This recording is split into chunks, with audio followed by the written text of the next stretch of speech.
Evening. Audio video check करा, तुम्हाला आवाज बरोबर येतोय का, दिसतंय का? ऑडिओ व्हिडिओ चेक करा, मला सांगा. चॅट बॉक्स आहे तुमच्याकडे, मला चॅट बॉक्सला सांगता येईल इथं की तुमच्याकडे ऑडिओ व्हिडिओ क्लिअर आहे का. सांगा बरं मला पटपट. ऑडिओ व्हिडिओ क्लिअर आहे का, म्हणजे आपण मग पुढे लेक्चरला सुरुवात.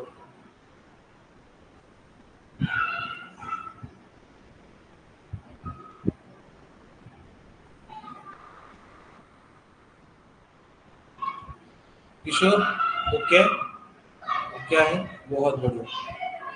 सगळ्यांना आहे ना ऑडिओ व्हिडिओ क्लिअर? कुणाला असं आहे का की मला प्रॉब्लेम आहे की काय? नाही ना, क्लिअर आहे स्वप्नील, बहुत बढिया. चलो, तसं तर लेक्चर आपलं काय असतं, सकाळी 6 वाजता असणार आहे. ठीक आहे, तसं तर लेक्चर किती वाजता असेल आपलं? सकाळी 6 वाजता असणार आहे. पण सकाळपासून काय झालं होतं, 6-7 तास कंटिन्युअसली काहीतरी इश्यू होता, म्हणजे तिकडे MSCB इश्यू होता इलेक्ट्रिसिटीचा. 6-7 तास लाईन नव्हते की नाही. तर आता उन्हाळा आहे म्हटल्यानंतर हे इश्यू कधी कधी येतात, असं होत नाही सहसा, कधी कधी इश्यू येतात. तर त्याच्यामुळे आपल्याला सकाळी काही बॅच घेता आलेली नाही. पण आपली बॅच असेल सकाळच्याच वेळेला. ठीक आहे, हे लक्षात ठेवा की आपला रेग्युलर टायमिंग काय असेल तो सकाळी 6 ते 8, 2 तासाचं लेक्चर आणि पूर्ण सिलेबस असणार आहे. कोणालाही डाऊट असेल तर त्यांनी तो डाऊट डोक्यातून काढून टाका किंवा पूर्ण सिलेबस असेल की नसेल. फीस एवढी कमी आहे, फीस कमी असण्याचं कारण काय की मला माझा विषय आहे, बरोबर आहे, आणि माझा विषय आहे त्यामुळं मी त्याची फीस किती ठेवू शकतो. फॅकल्टीज असतील, फॅकल्टीज राहतील, तर त्याच्यामुळं काय होतं की फीस कमी करता येत नाही, फीस भरपूर घ्यावी लागते. कारण फॅकल्टींना ज्या आहेत पेमेंटही भरपूर द्यावे लागतात. आजकाल काही फॅकल्टी 50 रुपये 100 रुपये तास या पद्धतीने काम करत नाहीत, बरोबर आहे. तर फॅकल्टींना 500 रुपये तास, 700 रुपये तास या पद्धतीने द्यावे लागतात. तर त्यांच्याकडे फॅकल्टी आहेत, त्यांना थोडासा इश्यू येऊन जातो की फीस कशी कमी करायची, बरोबर आहे. मग म्हणून आता हा जो गॅप आहे की एका बाजूला विद्यार्थ्यांसाठी फीस भरपूर लागू करता येत आहे की नाही, तर दुसऱ्या बाजूला विद्यार्थ्यांना मोफत शिक्षण म्हणून देण्याचा प्रयत्न सुरू आहे. पण त्यात मग ते जे सातत्य आहे ते सातत्य नाही का, कारण मोफत शिक्षण आहे, विद्यार्थी काही बोलू शकत नाही, शिकवणारा कधी शिकवेल कधी नाही शिकवेल आहे की नाही. तर थोडंसं कमर्शियल आणि थोडंसं काय की विद्यार्थ्यांच्या हिताच्या दृष्टिकोनातून, म्हणून मग मी फीस काय केली, 11 रुपयेच ठेवली. मी ॲप्लिकेशनवर जर इतर कोर्स जरी पाहाल की कम्प्लीट कोर्स आहे तर तोही 200-300 रुपयाचा कोर्स आहे, त्याच्यापेक्षा जास्त फीस नाही आहे. का? कारण मी स्वतः हाच प्रयत्न करतोय की अफोर्डेबलच एज्युकेशन राहिलं पाहिजे. शिक्षण जे आहे ते विद्यार्थ्यांना कमीत कमी पैशात मिळालं पाहिजे. नाहीतर काय की धीरे धीरे धीरे धीरे धीरे धीरे धीरे धीरे परिस्थिती काय होईल, हाताबाहेर जाईल. जर काही लिमिटेड लोक या सगळ्या गोष्टी हँडल करायला लागलेत तर तुम्हाला माहित आहे की 11वी-12वी नीटची फीस काय, सायन्सचे जे क्लासेस आहेत नीट JEE फीस काय, 2-2 लाख रुपये फीस. आता 2 लाख रुपये फीस, स्वतः विचार करा की 2 लाख रुपये फीस शेतमजुराचा जर मुलगा असेल समजा, ठीक आहे, शेतकऱ्याचाही नाही म्हणत मी, शेतमजुराचा मुलगा असेल, मुलगा किंवा मुलगी, आणि हुशार आहे, पण गायडन्स तर पाहिजेच ना. नीट किंवा JEE सारख्या एक्झामिनेशन जर काढायच्यात तर त्याच्यासाठी गायडन्स तर लागतच ना. गायडन्सची फीस 2 लाख रुपये आहे, त्यांनी 2 लाख रुपये कुठून आणायचे? जमीनही नाही ना विकायला. शेतकरी आहे तर जमीन आहे विकायला, शेतकरी नाही तो शेतमजूर आहे, त्याच्याकडे जमीनही नाही विकायला. मग आता त्यांना काय काय स्वतःच्या किडन्या विकायच्या? समजते येईल तुम्हाला. हीच परिस्थिती UPSCची झालेली आहे. UPSCच्या क्लासेसची जर फीस पाहिली तुम्ही तर 3 लाख 1.5 लाखाच्या घरात जाऊन बसलेली आहे. मग UPSC आता सर्वसाधारण कोर्स आहे, सेल्फ स्टडी केला जाऊ शकतो. पण UPSC सारखे कोर्सेस आहे, MPSC राज्यसेवा, MPSC कंबाईन सारखे कोर्सेस आहेत है ना. या कोर्सेसला मार्गदर्शन लागतंच ना. स्पर्धा परीक्षा आहेत, मार्गदर्शनाशिवाय हे पेपर निघत नाहीत. मार्गदर्शन कशाचं लागतं की एकतर अनुभव आहे, ज्यांनी अनुभव घेतलाय परीक्षांचा किंवा ज्यांना सातत्याने त्या परीक्षा शिकवण्याचा अनुभव आहे है ना, किंवा कुठली एखादी परीक्षा जी आहे ती क्रॅक केली आहे. त्याच्यामुळे परीक्षा, ज्या स्पर्धा परीक्षा आहेत त्या स्पर्धा परीक्षा क्रॅक कशा करायच्या, कुठल्या विषयाचा अभ्यास कसा करायचा, या सगळ्या गोष्टींचा अनुभव असलेले जे व्यक्ती आहेत त्यांनी त्यांच्या अनुभवाचं मार्गदर्शन करण्यासाठी जर फीस भरपूर घ्यायला सुरुवात केली तर हे जे अनुभव आहेत किंवा मग हे जे मार्गदर्शन आहे हे जास्त फीस असल्यामुळं लिमिटेड विद्यार्थ्यांपर्यंत पोहोचेल. ज्यांची कॅपॅसिटी आहे, ज्यांच्या पॅरेंट्सची कॅपॅसिटी आहे ज्यांच्या घरच्यांची कॅपॅसिटी आहे की ते तितकी फीस भरू शकतात त्यांच्यापर्यंत पोहोचेल. इतर जे आहेत विद्यार्थी ज्यांची कॅपॅसिटी नाही आहे, ज्यांच्या आई वडिलांची कॅपॅसिटी नाही आहे आणि त्यांची अपेक्षा आहे की बा आपल्या मुलाला मुलीला सरकारी नोकरी लागावी, कुठली लागाव पण सरकारी नोकरी लागावी आणि येणारी जी जनरेशन आहे, येणारी जी पिढी आहे त्याची आणि त्याच्या पुढची पिढी जी आहे ती पुढची पिढी जी आहे ती सुखी समाधानी व्हावी, ही अपेक्षा असणारे आई वडील म्हणा, ही अपेक्षा असणारे विद्यार्थी म्हणा, ज्यांच्याकडे फीस नाही आहे, ज्यांच्याकडे सुविधा नाही आहेत, मग त्यांनी काय करायचं है ना. त्यांच्यासाठी काहीच नाही ना, त्यांच्यासाठी काहीच नाही म्हणून मग हे एक पाऊल आहे किंवा आता यात काय की मी माझ्याकडून एक पाऊल पुढे टाकलंय, बरोबर आहे. आता ही पुढे तुमची जबाबदारी आहे की हे बाकीचे जे विद्यार्थी आहेत, इतर विद्यार्थी त्यांच्यापर्यंत पोहोचवणं, बरोबर आहे.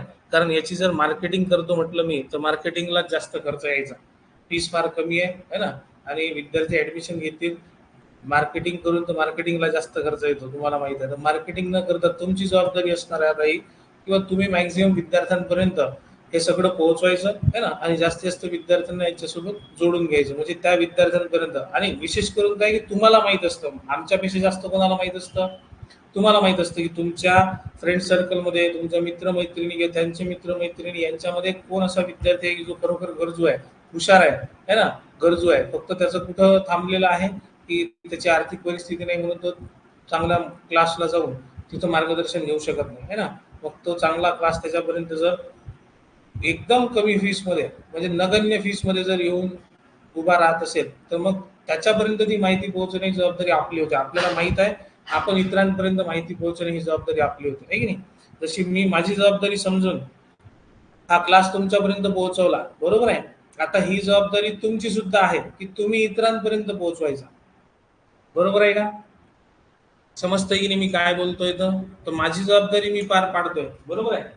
आणि थोडंसं सिरियसली घेऊन तुम्ही सुद्धा तुमची जबाबदारी पार पाडा. एक, तुम्हाला मी इथं शिकवणार आहे, अभ्यास करा चांगल्या पद्धतीने, संधी मिळाली आहे ना. आणि दुसरं म्हणजे ही जी संधी आहे ही इतरांना सुद्धा मिळू द्या, इतर विद्यार्थ्यांपर्यंत सुद्धा पोहोचवा दे.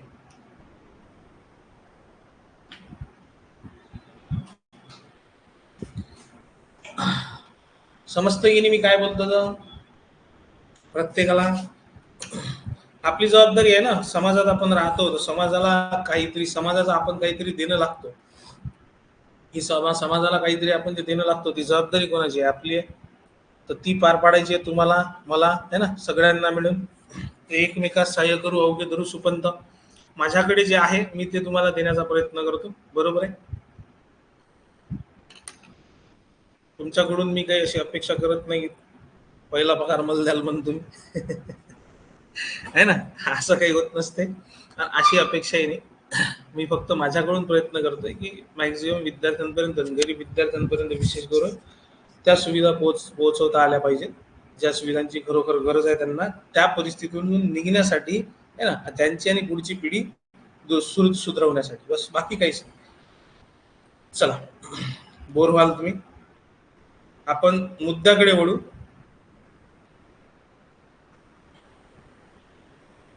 आजचा टॉपिक आहे वर्ग करण्याच्या पद्धती. पहा आता वर्ग करण्याच्या अशा पद्धती सांगतो की तुम्हाला प्रॉब्लेमच नाही जाणार. आणि तोंडी 100 पर्यंत वर्ग तर तुम्ही तोंडी कराल, तोंडी 100 पर्यंत वर्ग काय कराल, तोंडी कराल. 100 पेक्षा जास्त संख्यांचाही वर्ग तोंडी कराल. 120 130 पर्यंत वर्ग असे पटकन कराल. जास्त कॅल्क्युलेशन करण्याची गरजच पडणार नाही, अशा वर्ग करण्याच्या पद्धती मी तुम्हाला सांगतो. मूळ प्रश्नांकडे वळण्या अगोदर काही शॉर्ट ट्रिक ज्या आहेत त्या आपल्याला माहित पाहिजे. वर्ग करण्याच्या, वर्गमूळ काढण्याच्या, घन आणि घनमुळाच्या आणि गुणाकाराच्या, ह्या महत्वाच्या कॅल्क्युलेशन ट्रिक्स आपल्याला माहित पाहिजे. ह्या माहित झाल्या की तुम्हाला पुढे कॅल्क्युलेशन करत असताना लागणारा वेळ जो आहे तो वाचवता येतो. हे बघा, जितकं गणित सोडवणं गरजेचं आहे त्याच्यापेक्षा जास्त आहे ते वेळेच्या आत सोडवणं, ठीक आहे. हा संपूर्ण सिलेबस जो आहे यात एसएससी आणि रेल्वेचा सिलेबस सुद्धा होणार आहे, बरोबर आहे. एसएससी आणि रेल्वेचा सिलेबस होणार आहे तर तिथं तुम्हाला वेळ फार महत्वाची असणार आहे. सरळ सेवा भरती परीक्षांच्या बाबतीतही वेळेचं महत्व असणारच आहे, पण काही परीक्षा अशा आहेत सरळ सेवेत की जिथं तुम्हाला जास्त वेळ मिळून जातो, एखादा प्रश्न एक एक प्रश्न सोडवण्यासाठी जास्त वेळ मिळतो. पण SSC स्टाफ सिलेक्शन कमिशन आणि रेल्वे यांच्या एक्झामिनेशन ज्या आहेत, यांच्या एक्झामिनेशन मध्ये जास्त वेळ मिळत नाही एका प्रश्नासाठी. 36-40 सेकंद 50 सेकंदाच्या वर जात नाही, 1 मिनिट तर कधीच मिळत नाही पूर्ण. तर जर आपल्याला 1 मिनिट पूर्ण मिळतच नाही, तर मग आपल्याला ती सवय असली पाहिजे की आपल्याला वेळेच्या आत प्रश्न सोडवायचा आहे ना. तर मी तुम्हाला त्याच दृष्टिकोनातून शिकवणार आहे की तुमची ॲक्युरेसी चांगली असली पाहिजे, म्हणजे अचूकपणे प्रश्नही सोडवता आला पाहिजे आणि तुम्हाला वेळेच्या आत वेगाने प्रश्न सोडवता आला पाहिजे. त्या दृष्टिकोनातून एक एक पायरी चढत जायची आपल्याला.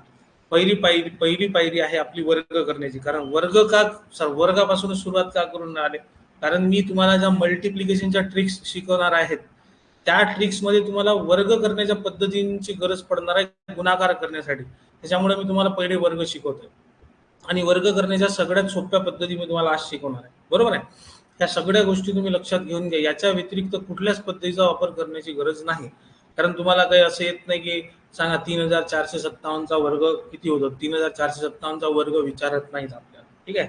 2 अंकी 3 अंकी संख्यांचे वर्ग विचारतात, तेही फार मोठ्या संख्यांचे वर्ग विचारत नाहीत. आपण त्या दृष्टिकोनातूनच विचार करणार. तर सगळ्यात पहिले तुम्हाला एकक स्थानी 5 असलेल्या संख्यांचा वर्ग. ठीक आहे. एकक स्थानी 5 असलेल्या संख्यांचा वर्ग काय करायचं, एकक स्थानी 5 असलेल्या संख्यांचा वर्ग.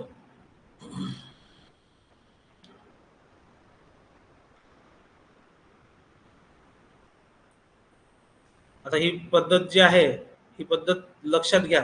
ठीक आहे.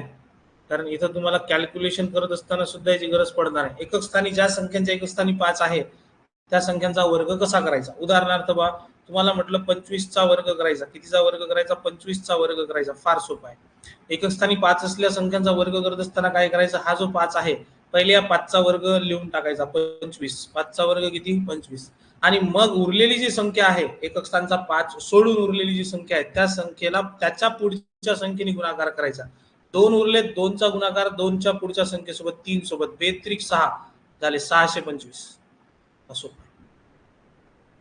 35चा वर्ग करायला सांगितला तुम्हाला. 35चा वर्ग नेहमी काय करायचं, 5चा वर्ग करून घ्यायचा. एकक स्थानी 5 आहे, 5चा वर्ग लिहून घ्यायचा. 5चा वर्ग 25. आणि उरलेली जी संख्या आहे त्या संख्येला त्याच्या पुढच्या संख्येसोबत 3चा गुणाकार 3च्या पुढच्या संख्येसोबत 3 गुणिला 4 3 चौक 12 हे 12 लिहिले. 1225 हा झाला 35चा वर्ग. 35चा वर्ग झाला 1225. क्लिअर आहे की नाही.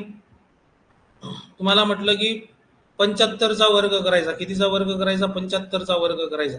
मग तुम्ही काय करायचं, 5चा वर्ग पहिले लिहून घ्यायचा. 5चा वर्ग 25 आणि 7चा गुणाकार किती सोबत करायचा, त्याच्या पुढच्या संख्येसोबत. 7च्या पुढे 8 येतात. 7 8 56. 56 25 झालं. क्लिअर आहे की नाही. समजलं का सांगा बरं. एकक स्थानी 5 असलेल्या संख्यांचा वर्ग समजला का प्रत्येकाला, सांगा. प्रत्येकाने सांगा. तसे 4च विद्यार्थी आहेत सध्या. 6 होते सुरुवातीला, पण त्यांना वाटलं हे काय बोर करून आले. बोर नाही करणे का बोले आम्हाला. सांगा आता तुम्हाला समजलं का एकक स्थानी 5 असलेल्या संख्यांचा वर्ग.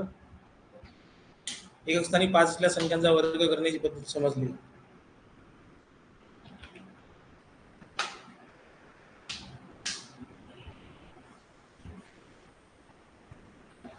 जगदीश सुबोध समजली, बहुत बढ़िया. चलो सांगा मग मला 85चा वर्ग किती होईल, सांगा बरं पटकन. समजली तर 85चा वर्ग सांगा पटकन. चलो फटाफट बताओ 85चा वर्ग किती होईल, सांगा पटकन. 85चा वर्ग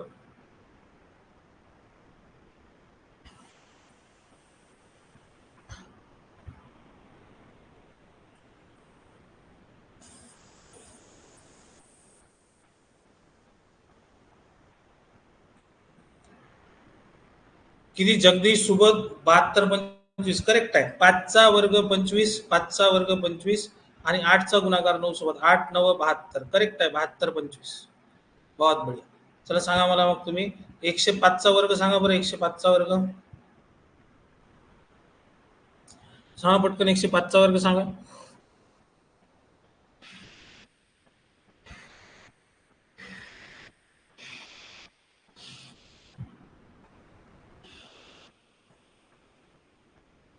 सांगा पटकन. जगदीश 11,025. सुबोध 11,025. एकदम करेक्ट आहे. 5चा वर्ग एक स्थानी 5 आहे. 5चा वर्ग 25 लिहून टाकायचा आपण. उरले 10. 10चा गुणाकार पुढच्या संख्येसोबत 11 सोबत. 11 10 किती झाले? 110. 110. 11,025. किती सोपं आहे की नाही? समजलं की तुम्हाला? आता एकक स्थानी 5 असलेल्या संख्यांचा वर्ग नेहमी असाच करायचा. किती मोठी संख्या असू द्या, एकक स्थानी 5 असलेल्या संख्येचा वर्ग आपल्याला करता आला पाहिजे. बरोबर आहे? काही अडचण आहे कोणाला? आणि हे लक्षात घ्या, वर्ग तुम्हाला माहित पाहिजे. 50 पर्यंत वर्ग पाठ ठेवा. तुम्हाला इतकं सोपं जाईल की नाही सगळं, की पाहायचं कामच नाही. जर 50 पर्यंत वर्ग पाठ असतील तर मग पुढे 150-200 पर्यंतचे वर्ग तुम्हाला सहज करता येतात. काहीही त्रास जात नाही. 50 पर्यंत वर्ग पाठ असतील तर. 50 पर्यंत होत नसतील तर कमीत कमी 30 पर्यंत तर कराच. म्हणजे 120-130 पर्यंतचे वर्ग करत असताना तुम्हाला त्रास होणार नाही, सहज होतील. कारण मी तुम्हाला पद्धती जशा सांगणार आहे आता, की तुम्हाला प्रॉब्लेमच नसणार आहे. ठीक आहे, चलो पहा. आता हे समजलं तुम्हाला एकक स्थानी 5 असलेल्या संख्येचा वर्ग कसा करायचा. आता पहा, एकक स्थानी 5 असलेल्या संख्येचा वर्ग समजला आपल्याला. आता पहा, 50 पाया घेऊन वर्ग कसा करायचा. पाया काय घ्यायचा? 50. म्हणजे 50च्या जवळच्या संख्यांचा वर्ग कसा करायचा. ही पद्धत जी आहे, ही पद्धत मग तुम्हाला पुढे तोंडी वर्ग करण्यासाठी कामाला पडते. तोंडी वर्ग काढण्यासाठी कामाला पडते. पाया 50 असलेल्या संख्यांचा वर्ग किंवा मग 50च्या जवळच्या संख्यांचा वर्ग.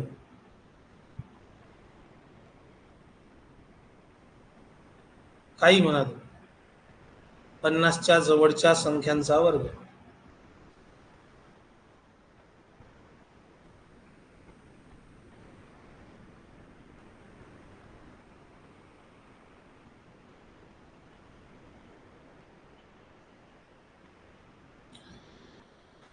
पहा, 50च्या जवळच्या संख्यांचा वर्ग. मी म्हटलं मला 51चा वर्ग करायचा. कितीचा वर्ग करायचा? 51चा वर्ग करायचा. ठीक आहे. मग आता करायचं काय, पाहायचं काय यात, हे पाहायचं.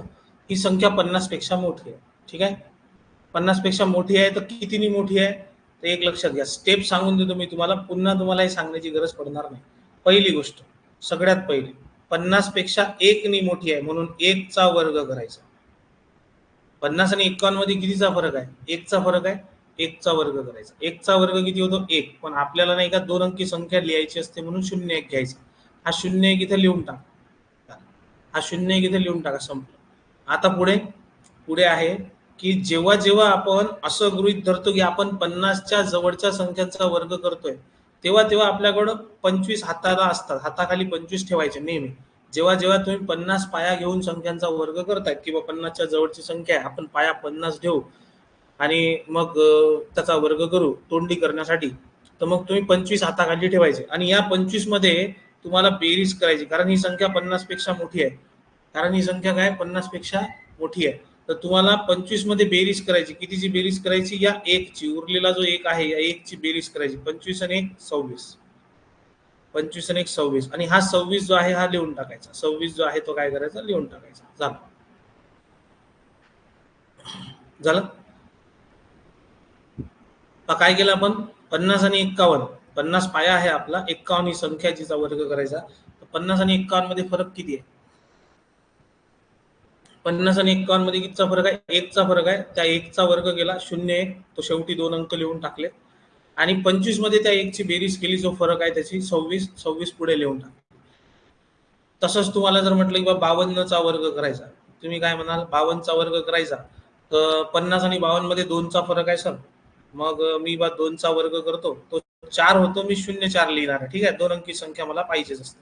0 4 लिहिलेत मी. आणि दुसरं म्हणजे काय? दुसरं म्हणजे हे की 25 माझ्याकडे आहेतच आणि हा जो फरक आहे 2 चा, त्याची बेरीज करतोय. 25 आणि 2 27. हे 27 मी पुढे लिहिणार. 27 0 4. झालं. किती सोपं आहे. मी म्हटलं की मला 54 चा वर्ग करायचा आहे. 54 चा वर्ग करायचा. ठीक आहे. 54 चा वर्ग. 54 चा वर्ग करायचा तर 50 आणि 54 मध्ये कितीचा फरक आहे? 4 चा फरक आहे. 4 चा वर्ग किती होतो? 16. आता तोंडी करायला लागलो मी. 4 चा वर्ग होतो 16. आणि माझ्याकडे 25 आहेतच. हाताखाली 25 आहेतच. 25 आणि हा फरक किती आहे? 4. 25 आणि 4 किती झाले? 29. 29 16. सोपं आहे. मी म्हटलं 56 चा वर्ग करायचा. 56 चा वर्ग करायचा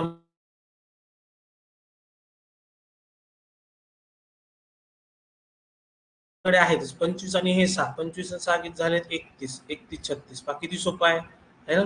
सोपं आहे की नाही? ही पद्धत समजली का तुम्हाला? ही वर्ग करण्याची पद्धत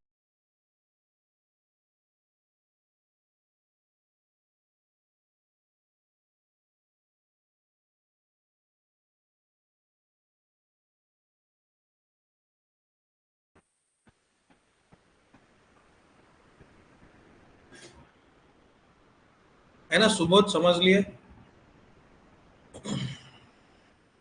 बाकी विद्यार्थ्यांचं काय नाव आहे?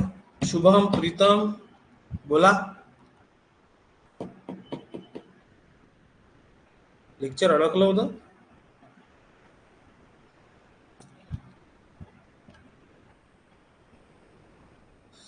माझ्याकडे तर काही नेट इश्यू नाही बा,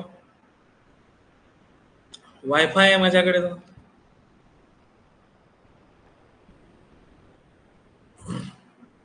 तुम्हाला पद्धत समजली का? मला सांगा बरं.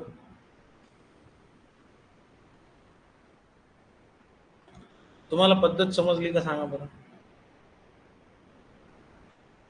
कॅल्क्युलेशन म्हणजे आपण वर्ग कसा केला हे समजलं का तुम्हाला? है ना? शुभम, सुबोध, जगदीश समजलं की नाही? आता हे तोंडी करता येतं तुम्हाला. हा, हे तोंडी करता येतं. हे तुम्ही स्वतःच पाहाल की हा हे तोंडी जमतंय बा आपल्याला. फक्त आता इथे काय काय व्हेरिएशन्स येतात ते पाहू आपण, है ना? आणि मग आपल्याला पुढे जात आहे. जसं की आता 56 झाला, 57चा वर्ग करायला गेलो, तुम्ही सुद्धा करायचा सोबत सोबत. तर 50 आणि 57 मध्ये 7चा फरक आहे. 7चा वर्ग 49 आणि 25 आणि 7 किती होतात? 32, 32 49 झाले. पण तोंडी होऊन राहिला की नाही वर्ग? म्हणजे तुम्हाला आता रॅन्डमली मी संख्या जरी काढून दिली, तुम्ही म्हणाल हो हे जमते आपल्याला. आता आता काही प्रॉब्लेम नाही का? तर मला पुढच्या संख्यांचे वर्ग माहित आहेत म्हणून. जसं की फॉर एक्झाम्पल मी म्हटलं की बा मला 62चा वर्ग करायचा. आता 62 तर 50 आणि 62 मध्ये किती फरक आहे? मी पाहिल 50 आणि 62 मध्ये 12चा फरक आहे. मग मी म्हणेल 12चा वर्ग जर 144 होतो तर फक्त 44 घ्यायचे. बघा 50 आणि 62 मध्ये 12चा फरक आहे, ठीक आहे, आणि 12चा वर्ग 144 होतो. आपल्याला शेवटचे दोनच अंक घ्यायचे. दोन अंक घ्यायचे म्हणजे घ्यायचे. एक अंक होता आपण त्याचे दोन अंक केले बा. इथं बा एक अंक होता आपण दोन अंक केले, 0 1 करून. आता 3 अंक आहेत म्हणून ते 3 उचलून लिहायचे नाही, शेवटचे दोन अंक घ्यायचे. हा एक जो उरलेला आहे हा काय? हातचा आहे. हा एक जो उरला काय? हातचा. तो हातचा जो आहे तो कुठं वापरायचा? इथं वापरायचा. दुसरी स्टेप काय करतो आपण? 25 मध्ये हा जो 12चा फरक आहे त्याची बेरीज करतो. 25 आणि 12 किती होतात? 37. याच 37 मध्ये हातच्याची सुद्धा बेरीज करायची. 37 आणि 1 38. आता हा लिहायचा 38 44 इथं. 62चा वर्ग किती होईल? 38 44. सोपं आहे. थोडंसं व्हेरिएशन आहे की तुम्ही अशा संख्या घेतल्या जिथं 10च्या पेक्षा जास्त फरक होऊन राहिला तर त्यांचा वर्ग 3 अंकी संख्येत जातो. आपल्याला शेवटचे दोन अंक उचलायचे त्याचे.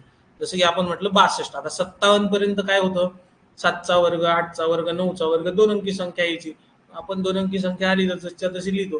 पण जर 11चा वर्ग घेतला, 61 घेतला, बरोबर आहे. आता 61चा वर्ग केला असता तुम्ही, 61 म्हणजे काय? 50 आणि 61 मध्ये 11चा फरक आहे. 11चा वर्ग 121 म्हटलं तुम्ही, 21 तुम्हाला काय घ्यावे लागतील? शेवटी घ्यावे लागतील, एक हातचा घ्यावा लागेल. आणि 25 आणि 11 होतात 36 आणि हा एक होतो 37. 37 21 हा झाला तुमचा वर्ग, 61चा वर्ग. बरोबर आहे? हे समजतंय का तुम्हाला? 32 49 38 44 करेक्ट आहे का? कारण याच्यामुळं काय की आपल्याला पुढे किती मोठ्या संख्येचा वर्ग करता येतो. जसं की मी म्हटलं आता की मला 72चा वर्ग करायचा, 72चा वर्ग करायचा. आता 72 आणि 50 मध्ये 22चा फरक आहे. म्हणजे मुळात मला 22चा वर्ग माहित पाहिजे. 22चा वर्ग तोंडपाठ पाहिजे. म्हणून मी म्हटलं की तुम्हाला 50 पर्यंत 30 पर्यंत वर्ग पाठ असतील तर तुम्ही पुढे जाऊ शकता. काहीच प्रॉब्लेम नाही, तोंडी काढता येतो. तुम्हाला कॅल्क्युलेशन करत बसण्याची गरज नाही. 22चा वर्ग मला माहित आहे की 484 होतो माझ्याकडे. मग मी काय म्हटलं? 84 शेवटचे जसच्या तसे घेतलेत मी. आता 25 माझ्याकडे आहेतच, त्यात मी हा जो फरक आहे 22 त्याची बेरीज करतो आणि अधिक मी 4 सुद्धा करेल. हा हातचा आहे माझ्याकडे, तर एकूण बेरीज होईल 25 अधिक 22 हे झाले 47 आणि 4 झाले 51. 51 84 हा झाला 52चा वर्ग. आला का प्रत्येकाला? 72चा वर्ग, सॉरी, 51 84. जगदीश, सुबोध, शुभम समजलं का सांगा बरं? की ही वर्ग करण्याची पद्धत आपल्याला आता सोपी पद्धत आहे. या पद्धती एवढी सोपी पद्धत नाही आहे वर्ग करण्याची. हा, वर्ग करण्यासाठी इतर पद्धती सुद्धा आहेत त्या मी सांगतो तुम्हाला.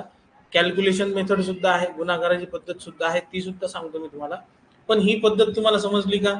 पण ह्या सगळ्या संख्या 50 पेक्षा मोठ्या झाल्यात. 50च्या जवळच्या संख्यांचा वर्ग करतोय आपण, पण 50 पेक्षा सगळ्या संख्या काय आहेत? मोठ्या आहेत. ठीक आहे.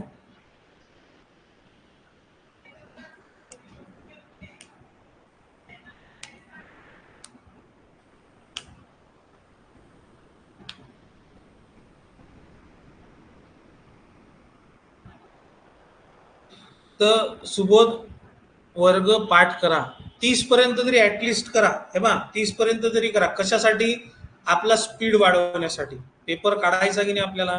जी पण परीक्षा तुम्ही देत असाल, ज्याही परीक्षेची तुम्ही तयारी करत असाल, तुम्ही रेल्वेच्या परीक्षा देणार असाल, SSCच्या परीक्षा देणार असाल, महाराष्ट्रातील सरळ सेवा भरती देणार असाल, जी काही देणार असाल, कुठलीही परीक्षा काढायची आहे तर आपल्याकडून एफर्ट्स जास्त लागले पाहिजे.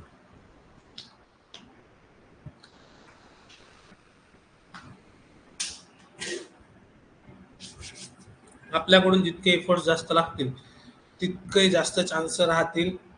पोलीस भरती काढताय, पोलीस भरतीसाठी सुद्धा तुम्हाला 30 पर्यंतच पाठ करा वर्ग, काहीच जास्त करू नका. 30 पर्यंत पाठ करायला काय लागतो? मी म्हणतो 15-16 पर्यंत तर पाठच असतील. वरचे 15-16 करायचे, आणि त्यातही काही संख्या ज्या आहेत त्या पाठच असतात. जसं की 25चा वर्ग पाठ करण्याची गरज नाही राहिली, कटला. 30चा वर्ग पाठ करण्याची गरज नाही राहिली, 20चा वर्ग पाठ करण्याची गरज नाही राहिली, कटले. 8-10 वर्ग जे आहेत ते पाठ करायचे तुम्हाला. काही तर पाठ असतातच, आहे की नाही.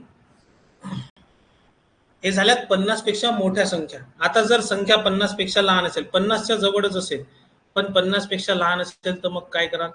पद्धत हीच आहे, फरकच पाहायचा आहे तुम्हाला. 50 आणि त्या संख्येमध्ये फरकच पाहायचा. फक्त काय की जिथं बेरीज होती तिथं वजाबाकी करून टाकायची.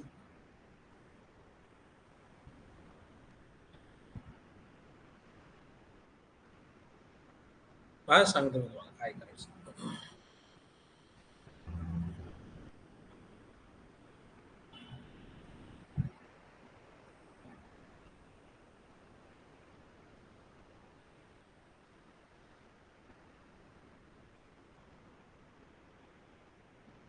आता 50 पेक्षा जर लहान असतील संख्या, तर तुम्हाला म्हटलं की चला 46चा वर्ग करायचा रे बा. मग तुम्ही काय म्हणाल? 46चा वर्ग करायचा, तर पद्धत तीच. 50 आणि 46 मध्ये किती फरक आहे? 4चा फरक आहे. 4चा वर्ग करा 16. हा जसा तसा शेवटी लिहावाच लागेल तुम्हाला. जो फरक आहे तिथे आपण पाहिलं की 56 जर 54 जर असते, 4चा फरक आहे 54चा वर्ग, तर आपण म्हटलं 4चा फरक आहे, 4चा वर्ग 16. हा फरकाचा जो वर्ग आहे, हा तर शेवटी 2 अंकी संख्या लिहावीच लागते, लहान संख्या असो मोठी संख्या असो. फक्त इथं काय होत होतं की 54चा वर्ग केल्यानंतर काय होत होतं, 25 अधिक 4 करायचं आपण, 29 16, आहे की नाही.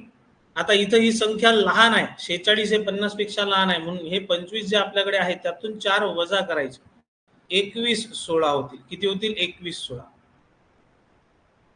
46चा वर्ग किती होईल? 21 16. का? 46 आणि 50 मध्ये 4चा फरक आहे, 4चा वर्ग 16. आणि त्या 25 मधून हे जे हाताखाली 25 आहेत, का 25 हाताखाली आहेत? कारण 50च्या जवळच्या संख्यांचा वर्ग करतोय आपण 50 पायात धरून. तर 25 मधून 4 वजा करायचे, हा फरक वजा करायचा. लहान संख्या असेल फरक वजा करायचा, मोठी संख्या असेल फरकाची बेरीज करायची. 25 मधून 4 गेले 21 राहिले, 46चा वर्ग झाला. तुम्हाला म्हटलं की 44चा वर्ग करायचा, तुम्ही काय म्हणाल? 44चा वर्ग करायचा, तुम्ही म्हणाल 44 आणि 50 मध्ये 6चा फरक आहे. कितीचा? 6चा. म्हणून 6चा वर्ग 36. आणि 25 मधून 6 गेले सर 19 राहिले. 44चा वर्ग झाला 19 36. तोंडी करू शकता तुम्ही, जास्त कॅल्क्युलेशन न करता. सराव जर केला याचा, प्रॅक्टिस करत गेले की झालं तुमचं काम. 43चा वर्ग आहे. 43. आता 50 आणि 43 मध्ये 7चा फरक आहे, म्हणून 7चा वर्ग 49 कराल तुम्ही. 25 मधून 7 गेले तर तुम्ही म्हणाल 18 राहिले, 18 49. तुम्हाला म्हटलं की सांगा 42चा वर्ग करायचा, तुम्ही म्हणाल 42 आणि 50 मध्ये 8चा फरक आहे, 8चा वर्ग 64. आणि 25 मधून 8 गेले तर 17 राहिले, 17 64. जमते की नाही. आता हेच जर तुम्ही पाहिलं की तुम्हाला बा वर्गपाठ आहे, 27चा वर्गपाठ. मग आता तुम्हाला म्हटलं की मला सांगा की तुम्ही पुढे जर जाल, 27 घरं पुढे जाल, तर 27 घर पुढे गेल्यानंतर तुम्हाला काही 57चा 77चा वर्ग जो आहे तो सांगता येतो का? 27 77चा वर्ग सांगता येतो, बरोबर आहे. 77चा वर्ग सांगता येतो. का सांगता येतो 77चा वर्ग डायरेक्ट? कारण 50 आणि 77 मध्ये 27चा फरक आहे आणि 27चा वर्ग तुम्हाला माहिती आहे 729 होतो. हे 29 तुम्ही लिहिलेत शेवटचे 729चे आणि 7 हा हातचा घेतला. 25 आणि 27 हा जो फरक आहे 77 आणि 50 मध्ये, 25 आणि 27 किती झाले? तर 25 आणि 27 झालेत 52. 52 आणि 7 किती झालेत? 59. 59 29 पाच तोंडी तुम्हाला म्हणजे पटकन कॅल्क्युलेशन करता आलं का? 27 पर्यंत वर्ग पाठ आहेत, 28चा पाठ असेल, 29चा, 30 पर्यंत पाठ असतील तर तुम्ही 80 पर्यंत पुढे जाऊ शकता. तुम्हाला 40 पर्यंत पाठ असतील तर 50 आणि 40 90 पर्यंतचे वर्ग तुम्ही सहज सांगू शकता, आहे की नाही. त्याच्या पुढे जाण्यासाठी आपल्याला 100 पाया असलेल्या संख्यांचा वर्ग करण्याची पद्धत सुद्धा समजू शकते. लहान संख्यांकडे होतो आपण. हे मी फक्त एवढं समजून सांगत होतो की तुम्हाला जितके जास्त वर्ग पाठ असतील तितक्या मोठ्या संख्यांपर्यंत तुम्ही जाऊ शकता, पाया 50 घेऊनच. बदलावच नाही लागत आणि हे पटपट होतं. कॅल्क्युलेशन इतके स्पीडनी होतात की विचारही करावे लागतात. त्याच्यानंतर मी म्हटलं तुम्हाला सांगा 38चा वर्ग करायचा. तुम्हाला 38चा वर्ग किती होईल बरं सांगा बरं झटकीपट. आता सांगा, कोण सांगते 38चा वर्ग किती होईल? पटकन सांगा.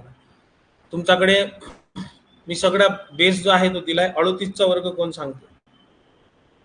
38चा वर्ग सांगा. सुबोध, जगदीश, शुभम, सांगा बरं 38चा वर्ग सांगा मला.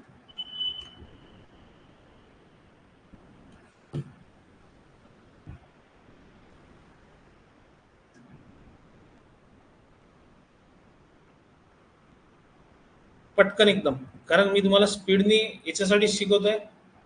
1444. जगदीश, बहुत बढिया. पा 50 आणि 38 मध्ये 12चा फरक आहे की नाही? 50 आणि 38 मध्ये 12चा वर्ग तुमच्याकडे 144 आहे. तुम्ही शेवटचे 44 घ्यायचे, बरोबर आहे. हातचा हातचाच राहील. 25 मधून 12 वजा करायचे का? कारण 38 ही लहान संख्या आहे 50 पेक्षा. 25 मधून 12 गेले, तुमच्याकडे किती राहिले? 13 राहिले. आणि हा एक जो आहे याची बेरीजच होते, हातचा आहे तो बेरीजच होते. 13 आणि 14, हे 14 तुम्हाला इथे लिहून टाकायचे. 1444 करेक्ट आहे जगदीश, बहुत बढिया. 1444 एकदम करेक्ट आहे ना. म्हणजे आता तुम्हाला 50च्या जवळच्या संख्यांचा वर्ग जो आहे तो करता येईल, काही इश्यू येणार नाही मला असं वाटतं. वर्ग करण्याच्या पद्धतीमध्ये 50च्या जवळच्या संख्यांचा वर्ग तुम्हाला जमेल, काही प्रॉब्लेम असणार आहे का?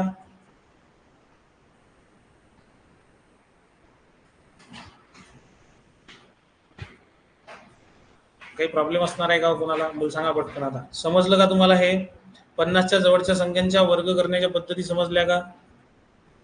याचा वापर नेहमी करायचा आपल्याला. जेव्हा जेव्हा आपण याच्यावर उदाहरणं सोडवणार आहोत तेव्हा तेव्हा आपल्याला याचा वापर करायचा. याचा सराव करा. आता काय करा? आता सराव करा, म्हणजे तुम्हाला जास्त वेळेपर्यंत जास्त काळापर्यंत लक्षात राहतील आणि जास्त स्पीड वाढलेला असेल तुमचा. 50 पर्यंतच्या 50 पाय 50च्या जवळच्या संख्यांचा वर्ग झाला. आता तुम्हाला 100च्या जवळच्या संख्यांचा वर्ग झाला. 100च्या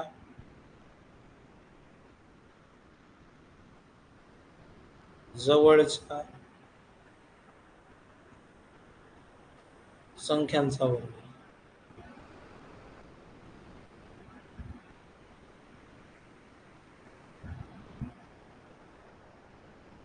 एकदम सोपा आहे. याचा विचार केला तुम्ही, 100च्या जवळच्या संख्यांचा वर्ग. 100 पेक्षा मोठ्या असतील संख्या तर काय होईल? जसं की पहिली संख्या घेतली, मी म्हटलं 107चा वर्ग करायचा. मला कितीचा वर्ग करायचा? 107चा वर्ग करायचा. 107चा वर्ग करायचा. 100 आणि 107 मध्ये किती फरक आहे? पहिली गोष्ट, 100 आणि 107 मध्ये 7चा फरक आहे. मग 7चा वर्ग किती होतो? 49. ठीक आहे, लिहा 49. 2 अंकी संख्या पाहिजे आपल्याला, लिहिली 49. आणि काय करायचं? 107 मध्ये आता हे 7 जे आहेत त्याची बेरीज करायची. हा जो फरक आहे त्याची बेरीज करायची. 114.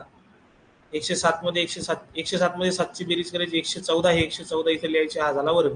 11,449 येतो का? 11,449. जगदीश करेक्ट. 11,449 संपलं. काय केलं तुम्ही? 100 आणि 107 मध्ये 7चा फरक आहे. 7चा वर्ग 49 लिहून टाकला आणि 107 मध्ये या 7चा जो फरक आहे त्याची बेरीज केली. 107 आणि 7 114 114 49 म्हणजे 11,449. सहज शक्य आहे.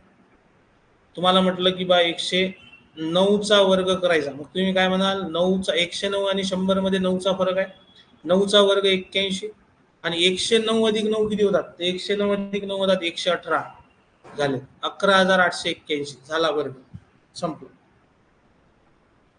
11,881 जगदीश करेक्ट आहे. तुम्हाला म्हटलं की बा सांगा 121चा वर्ग किती होतो, 121चा वर्ग, तुम्ही म्हणाल सर 21चा वर्ग काढावा लागेल, कारण 100 आणि 121 मध्ये 21चा फरक आहे. 21चा वर्ग किती होतो, 21चा वर्ग 441 होतो सर. तर मला तर 441 नाही लिहायचे, मला शेवटचे 2 अंक लिहायचे, तर मी 41 लिहिल. 4 घेतला मी जसाच्या तसा हातचा.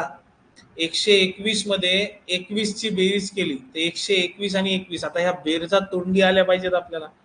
121 अधिक 21 किती झालेत, 142 आणि 142 आणि 4 झालेत 146, हे लिहिलेत तुम्ही 146, 14,641, 14,641 जमतंय, करेक्ट आहे जगदीश, बहुत बढिया है ना. हे लक्षात ठेवा की जो फरक आहे त्या फरकाकडे तुम्हाला लक्ष देऊन कॅल्क्युलेशन करायचं. जर हे समजलं असेल तर मला सांगा 116चा वर्ग किती होईल, 116चा वर्ग सांगा बरं पटकन.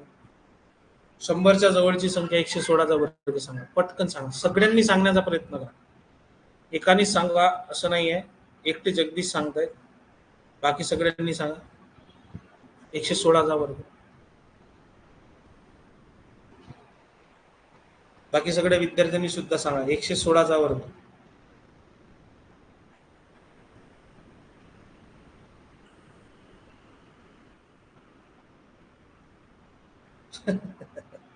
सुबोध सुबोध 16चा वर्ग पाठ नाही का बाळा?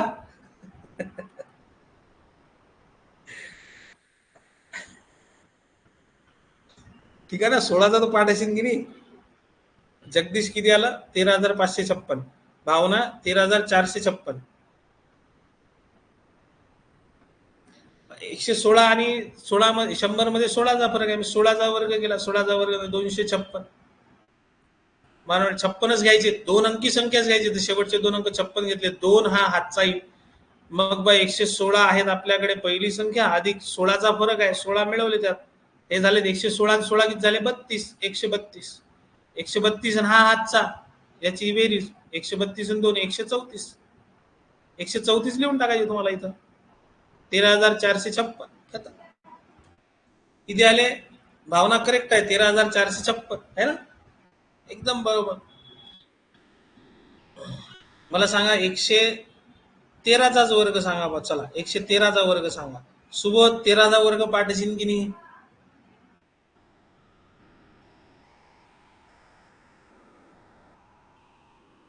बरं तुम्ही तिथं कॅल्क्युलेटर घेऊन बसा ना, 2 मिनिटं 13चा वर्ग काळासाठी कॅल्क्युलेटर करा, पद्धत आपलीच वापरा, आपल्या पद्धतीचा सराव करा, 13चा वर्ग काढण्यासाठी बा कॅल्क्युलेटर घेतलं बा सर.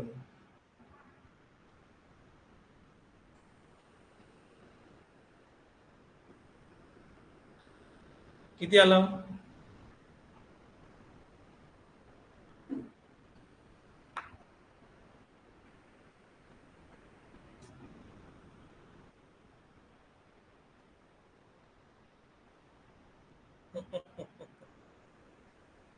भावना 12,769, जगदीश 12,769, डायरेक्ट काढू शकता तुम्ही. 13 तुम्हाला माहित आहे 13 आणि मोठी आहे संख्या, 13चा वर्ग 169, तुम्ही लिहिले 69, एक हातचा आहे तुमच्या डोक्यातच ठेवायचा, इकडे एक हातचा आहे, हा मग 113 आणि 13 होतात 126, आणि एक हातचा आहे माझ्याकडे 127, लिहिले मी 127, 12,769 करेक्ट आहे.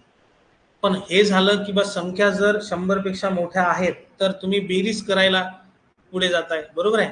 आता संख्या जर 100 पेक्षा लहान असेल तर मग काय, तर संख्या 100 पेक्षा लहान असेल तर जास्त फरक नाही, जिथं बेरीज आहे तिथं वजाबाकी होईल, फरक पाहून वर्ग करायचा आहे तो तर करावाच लागेल. या 100 पेक्षा मोठ्या संख्या होत्या, आता लहान संख्या घेऊ आपण 100 पेक्षा, कारण असं तर होणारच नाही ना की नेहमी 100 पेक्षा मोठ्या संख्यांचाच वर्ग करण्यासाठी म्हणतील आपल्याला, आपण लहान संख्या घेऊ.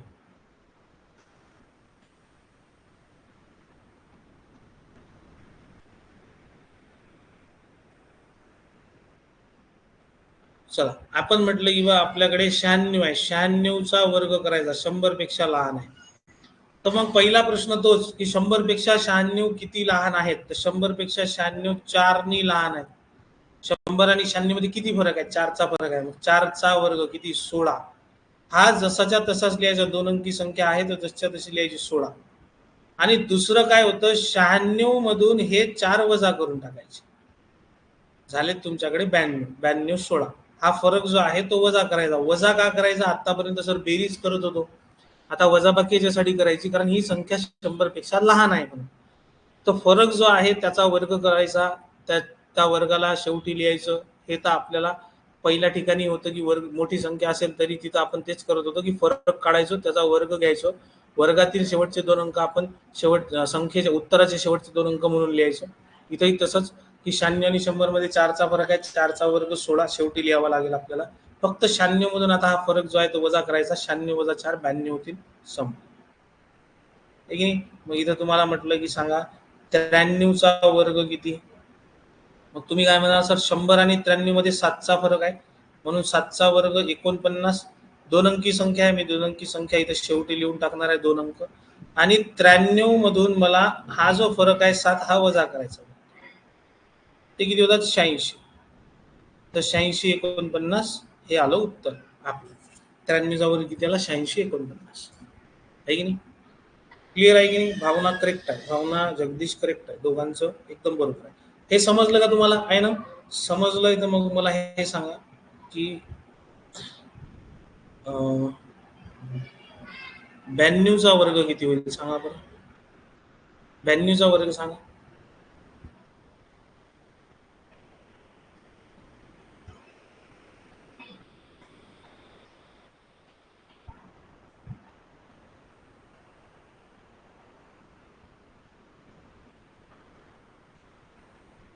भावना 84 64 करेक्ट आहे. भावना 84 64 करेक्ट. जगदीश 84 64 करेक्ट. काय 92 आणि 100 मध्ये 8चा फरक आहे. 8चा वर्ग आला 64, तुम्ही लिहून टाकला. आता तुम्हाला 92 मधून ते 8 वजा करायचे, 92 मधून 8 वजा केले तुमच्याकडे 84 राहिले, तुम्ही हे 84 इथे लिहून टाकले. 84 64 सम.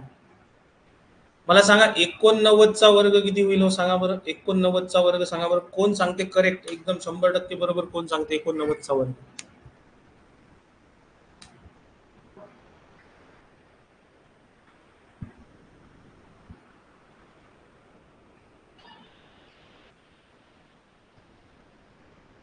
एकदम करेक्ट कोण सांगते? रामेश्वर करेक्ट होतं, 84 64 करेक्ट होतं. शुभम करेक्ट होतं, 84 64. भावना 79 21 7921 एकदम करेक्ट आहे. जगदीश 7921 एकदम करेक्ट आहे. शुभम, रामेश्वर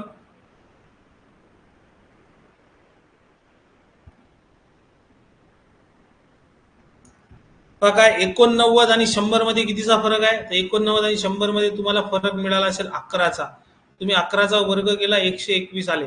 नेहमी जर 2 अंकी संख्या आली असेल वर्ग म्हणून, जसा 8चा वर्ग 64 आला होता, इकडे 4चा वर्ग 16 आला, 2 अंकी संख्या आली, आपल्याला 2च अंक पाहिजे असतात. आता 3 अंकी संख्या आली की नाही 11चा वर्ग, यातले शेवटचे 2च अंक उचलायचे 21. हा एक जो उरतो हा हातचा असतो. पुढची स्टेप काय होते, 89 मधून 11 वजा करायचे तुम्हाला, ठीक आहे, ते होतात 78. फरक जो आहे तो वजाबाकी करायची, हा एक जो आहे त्याची बेरीज करायची. 78 ने 1 होतात 79. सरळ सरळ लिहायचे 79 इथं, 79 21 79 21 संपलं. अलग लक्षात? तर 3 अंकी संख्या आली असेल तरी शेवटचे 2च अंक लिहायचे. आता तुम्ही जर पुढे गेलात तर तुम्हाला अशा 3 अंकी संख्याच भेटतील. तुम्हाला म्हटलं 87चा वर्ग सांगा, 87चा वर्ग सांगा, तर तुम्ही म्हणाल की बा सर इथं तसंच होत आहे ना की 87 आणि 100 मध्ये 13चा फरक आहे. 13चा वर्ग 169 होतो. आता यातले शेवटचे 2च अंक घेणार आहे. 69 एक हा हातचाच असेल. 87 मधून हा जो फरक आहे 13 हा वजा करायचा. सर हे 74 होतात. आणि हा एक जो आहे त्याची बेरीज केली तर 75 होतात. 75 69 झालं. हे तुम्हाला आता इथे पुढे असंच मिळतील. भावना करेक्ट आहे 75 69, जगदीश करेक्ट आहे 75 69. हे तुम्हाला पुढे आता असेच मिळणार आहेत. अलग लक्षात? क्लिअर आहे की नाही? मग मला सांगा ह्या वर्ग करण्याच्या पद्धती ज्या आहेत 3, ह्या समजल्यात का तुम्हाला?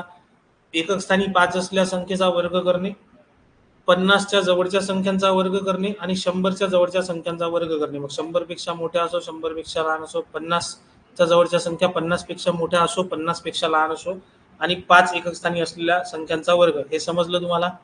इथं काही अडचण नाही. एक जनरल पद्धत सांगतो वर्ग करण्याची, कोणत्याही संख्येला लागू होते. ती संख्या कोणाच्याही जवळ असो, कोणापेक्षाही दूर असो, त्याच्या एकक स्थानी काही असो, कोणत्याही संख्येला, कुठलीही संख्या असो, त्या संख्येला समान पद्धतीने लागणारी एक पद्धत सांगतो, आहे की नाही? म्हणजे तुम्हाला सगळ्याच पद्धती माहीत होऊन जातील वर्ग करण्याच्या जेवढ्या अस्तित्वात आहेत. ही एक पद्धत आहे वर्ग करण्याची, जी पद्धत कुठल्याही संख्येला लागू होते. आपण आतापर्यंत ज्या संख्यांचा वर्ग केला त्या संख्येलाही आणि इतर संख्यांचा वर्ग करायला गेलो तर इतर संख्यांना सुद्धा लागू होते.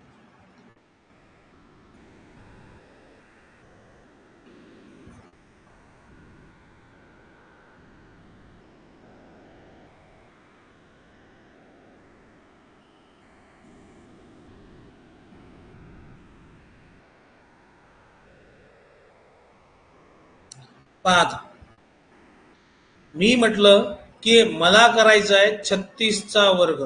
कितीचा वर्ग? 36चा वर्ग. तुम्हाला माहित आहे की सर आत्ताच तर आपण पाहिलं 50च्या जवळच्या संख्यांचा वर्ग करायचा. डायरेक्ट करू ना बा, आपण डायरेक्ट करण्याची आपल्याला गरज परीक्षेत असणारच आहे. आपण सोडवणार आहे त्यावेळेस मी असंच करणार आहे की 50 पाया घेऊनच कॅल्क्युलेट करणार आहे. पण मी तुम्हाला पद्धत सांगतोय पा काय होईल. 36चा वर्ग करायचा तर नेहमी लक्षात ठेवा, ज्या संख्येचा वर्ग करायचा सगळ्यात पहिले एकक स्थानच्या अंकाचा वर्ग लिहायचा. 6चा वर्ग किती झाला? 36 लिहिला. मस्त. मग एकक स्थानचा अंक सोडून उरलेल्या संख्येचा वर्ग लिहायचा. 3चा वर्ग किती? 9, 09. ठीक आहे. या एकक स्थानाखाली फुली पहा, लक्षात घ्या, जी संख्या दिलेली आहे त्या संख्येचे 2 भाग झाले पाहिजे. एकक स्थानचा अंक, उरलेली संख्या. एकक स्थानी 6 आहे, 6चा वर्ग 36 लिहिला. त्याच्यानंतर 3 उरले, 3चा वर्ग 9 लिहिला. एकक स्थानाखाली फुली मारा. आता याचा गुणाकार करा. 3 गुणिला 6, 2 भाग आहेत नाही, 3 गुणिला 6 18, 18 गुणिला 2 36. आणि या 36 ची इथं बेरीज करून टाका. 6 6 3 9, 9 3 12, 12 96. समजलं का? समजलं का सांगा. भावना करेक्ट आहे, 1296. जगदीश 1296. पण ही पद्धत समजली का?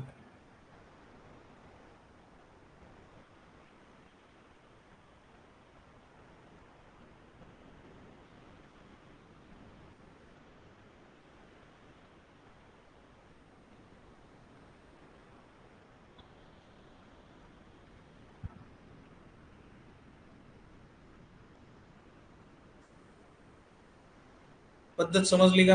आहे ना? मग या ठिकाणी जर आपण 3 अंकी संख्या घेतली तर ही पद्धत लागू होते का सर? तर बट ऑब्विसली 3 अंकी संख्येला सुद्धा ही जसच्या तशी लागू होते. तुम्ही म्हटलं की मला 246चा वर्ग करायचा, 246चा वर्ग करायचा, लागू होते का? होते. 6 एकक स्थानचा अंक आहे 6, 6चा वर्ग 36, 6चा वर्ग 36. उरलेली संख्या आहे 24, 24चा वर्ग, 24चा वर्ग. 24चा वर्ग आहे 576. ठीक आहे. एकक स्थानी फुली मारली. 24 सह किती होतात? 6 दुनी 12, 6 चूक 24, 144 गुणिला 2, 288. ठीक आहे. ह्या 288 ची इथं बेरीज करायची. 6 8 आणि 3 11, 1 हातच्याला 1, 8 आणि 6 14, 1 15, 5 हातच्याला 1, 57 आणि 3 झालेत 60, 60,516. किती? 60,516. क्लिअर आहे? आहे ना? समजतंय का प्रत्येकाला? 3 अंकी संख्येला सुद्धा समान पद्धतीने लागू होते ज्या पद्धतीने 2 अंकी संख्येला लागू होते. तुम्हाला फक्त पहिले लक्षात ठेवायचे की एकक स्थानचा अंक आणि उरलेली संख्या असं कॅल्क्युलेशन करायचं. 2 भागात विभागायची संख्या आपल्याला. एकक स्थानी 6 आहे, 6चा वर्ग 36 घेतला. 6 नंतर उरले 24, पूर्ण 24 ही एक संख्या समजून, हा एक अंक समजून त्याचा वर्ग करायचा 576. मग 24 हा एक भाग, 6 एक भाग, 24 आणि 6 यांचा गुणाकार 144, त्याची दुप्पट 288. तुम्ही लिहिले 60,516.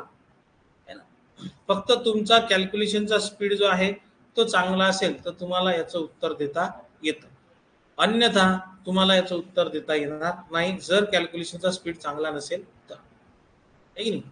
मी म्हटलं 78चा वर्ग करायचा, तर इथेही तुम्हाला तेच एकक स्थानी 8 आहे, 8चा वर्ग तुम्ही लिहिला 64, 7चा वर्ग तुम्ही लिहिला 49, आहे की नाही. आणि 7 गुणिले 8 किती झाले, 7 8 56, 56 दुनी झाले 112. 112ची तुम्हाला बेरीज करायची एकक स्थानी फुली देऊन, 4 8 आणि किती झाले 60, 60 84 किती झाले 60 84. क्लिअर आहे प्रत्येकाला, आहे ना. किंवा मला कॅल्क्युलेशन जर चांगल्या पद्धतीने जमलं, कॅल्क्युलेशन स्पीडनी आलं, तर मग मला कॅल्क्युलेशन स्पीडनी आल्यानंतर ह्या सगळ्या गोष्टी स्पीडनी येतात.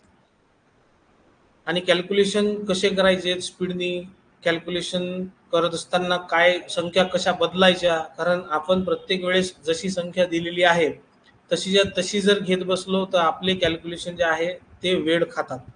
तर त्याच्यामुळे आपल्याला हे पण शिकायचं, ते शिकवणारच आहे मी तुम्हाला, की जेव्हा आपण गुणाकार करतो, मोस्टली गुणाकार, भागाकार करत असताना काही वेळेस गरज पडते त्याची, पण मोस्टली कशी गरज पडते, गुणाकार करत असताना, मल्टिप्लिकेशन करत असताना मोस्ट ऑफ द केसेसमध्ये आवश्यकता पडते की संख्या बदलून घ्यावी लागते, संख्येत बदल करावा लागतो, आहे ना. मग संख्येत बदल करता आला पाहिजे आपल्याला, त्याच्यासाठी आपल्याला बदल करण्याची पद्धत शिकावी लागेल आणि तिचा सराव करावा लागेल. कारण काय की तुम्ही पद्धत शिकवल्यानंतर त्याचा सराव नाही केला तर ती संख्या समोर आल्यानंतर आठवतही नाही पद्धत. तर पद्धती शिकणे आणि त्या पद्धती वेळेवर आठवणे ह्या दोन वेगवेगळ्या गोष्टी आहेत. तुम्ही शिकून तर जाल, मग ती पद्धत विसरून जाल तुम्ही, कारण विसरणे हा गुणधर्मच आहे ना आपला, विसरतोच की नाही आपण, आहे की नाही.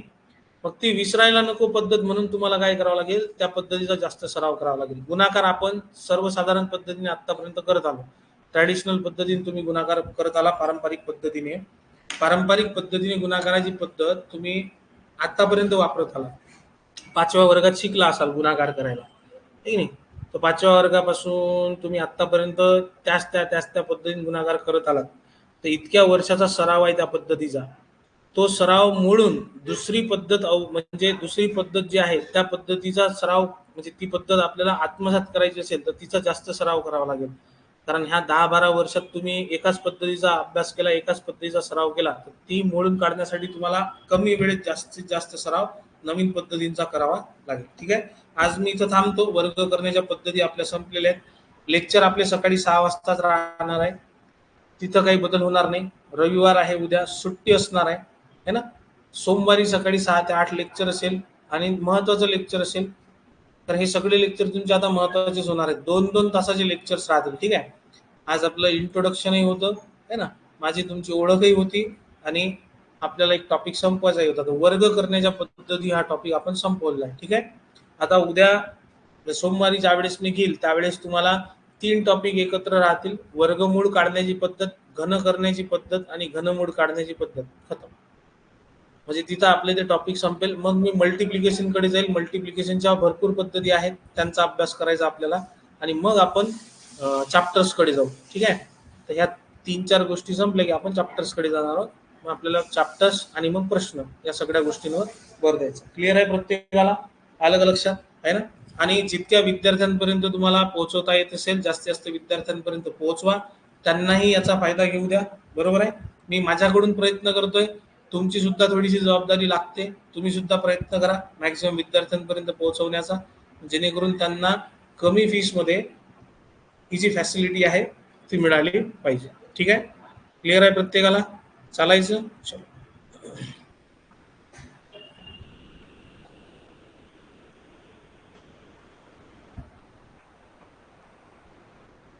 रेकॉर्डिंग जगदीश 15-20 मिनिटं किंवा अर्ध्या तासात पडून जाते. जसं लेक्चर संपलं त्याच्या हार्डली जास्तीत जास्त पकडा तुम्ही अर्धा तास लागतो, लेक्चर संपल्यानंतर अर्ध्या तासात रेकॉर्डिंग पडून जाते. ऑटोमॅटिकली ते काय होतं की रेकॉर्डिंग जी आहे ती ऑटोमॅटिकली प्रोसेस होते, लेक्चर संपल्यानंतर ऑटो प्रोसेस होते आणि ऑटोमॅटिकली अपलोड होऊन जाते. ठीक आहे, अर्ध्या तासात तुम्हाला मिळून जाते.